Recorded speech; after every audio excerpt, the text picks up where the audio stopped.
All right, guys. Today we're going to pull the swing arm, the rear suspension swing arm off this 1978 Suzuki GS750.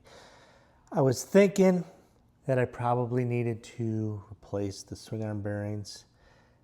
I wasn't really sure. Then somebody commented in the comments of one of my videos. They said you should replace those swing arm bearings.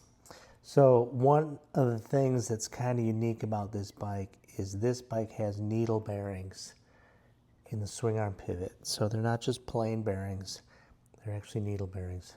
Now, they're 47 years old, and if you can see the amount of corrosion on this swing arm, it looks pretty nasty. It's not structural, but I'm thinking if there's that much water exposure that has gotten to the swing arm, the bearings probably aren't in great shape.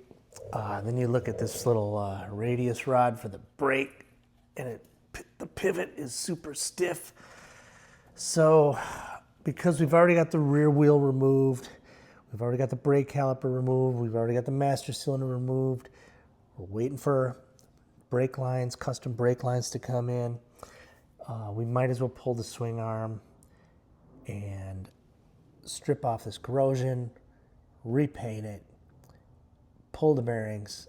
I got new bearings on order, get everything all freshened up with grease and put it all back together, and then we know it's good. So first thing we're going to do is pull these lower shock bolts.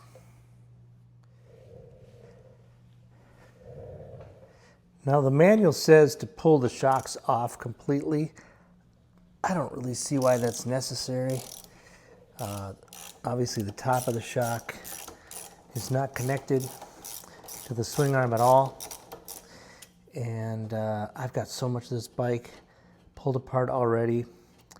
It's hard to keep track of all the parts. So the less I have to pull off this thing, the better.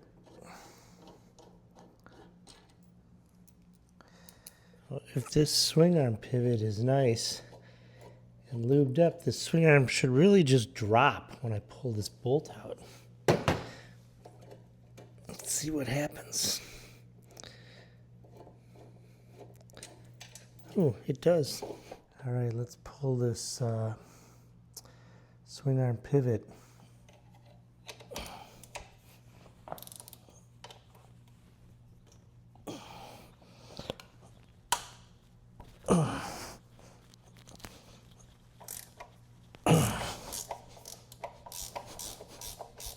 Don't want to damage this.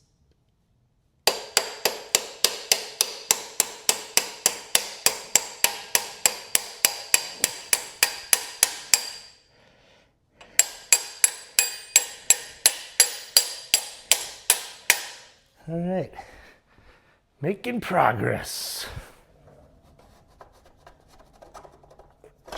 And there it is, the swing arm pivot. It's pretty dry. Let's pull the swing arm out. Here we go.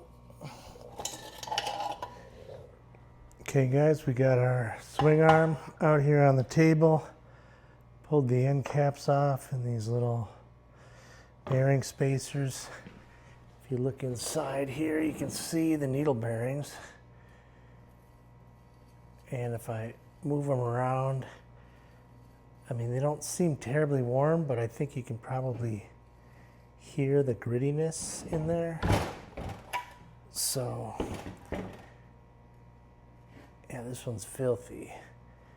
And the rollers they just feel dirty.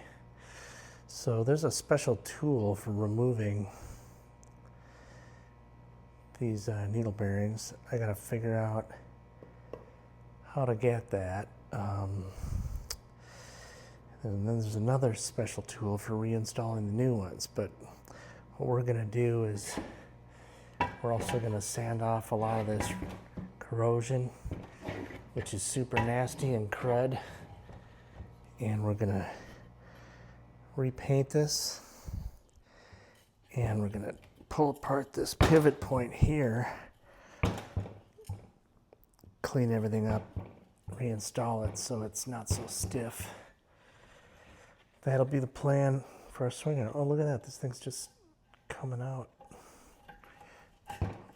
Oh, that's the piece that goes in between the needle bearings, and there's more spaces in there, but I do need this special tool to get these things out. I need a puller of some kind, which I don't have, so that will be in a future video.